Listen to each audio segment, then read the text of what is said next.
Bueno, bien, nos habíamos quedado acá, ¿sí? En la clasificación de los derechos humanos. En este caso, como pueden ver en la diapositiva, podemos clasificar a los derechos humanos en tres tipos: los derechos de primera generación, los de segunda generación y los de tercera generación. Los de primera generación van a surgir a través de lo que es la Revolución Francesa, un tema que nosotros ya vinimos trabajando a través del trabajo práctico anterior, sobre todo como una forma de rebelión contra lo que es la monarquía absoluta.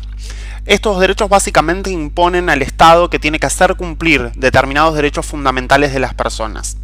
Los derechos de segunda generación son colectivos y son aquellos que nacen a través de lo que es la revolución industrial.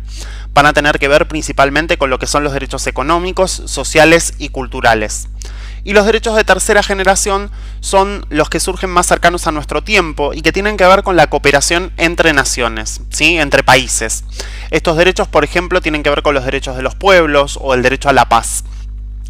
Podemos ver también, a través de la siguiente diapositiva, que cada uno de estos derechos se funda en algún tipo de valor moral. Por ejemplo, los derechos civiles y políticos se van a basar en el valor de la libertad, ¿sí?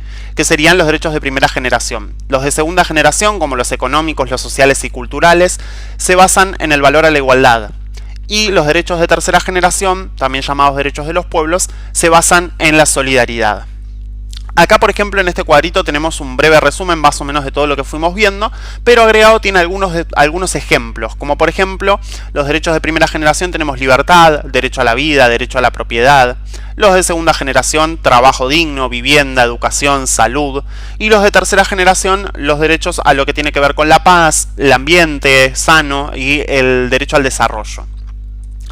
En las actividades lo que van a tener que hacer son una serie de preguntitas primero, que básicamente están todas reflejadas dentro de lo que es el video, es decir, no tienen que buscar información, sino que lo que tienen que hacer es contestar utilizando lo que es el video.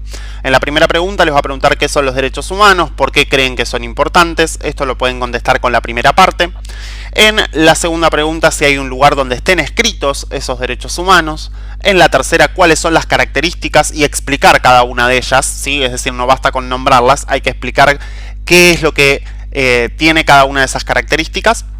En la 4, cómo se clasifican, eso ya lo vimos en este video, y en qué época aparece cada uno de estas clasificaciones. Y por último, en el punto 5, lo que van a tener que hacer es, con esta serie de imágenes que yo les dejo, asociar estas imágenes a un derecho y clasificarlas luego en derechos políticos, civiles, económicos, sociales, etc. Estas imágenes igual también las van a tener dentro de lo que es el texto que les voy a mandar. Sin más, los saludo y les mando un beso grande.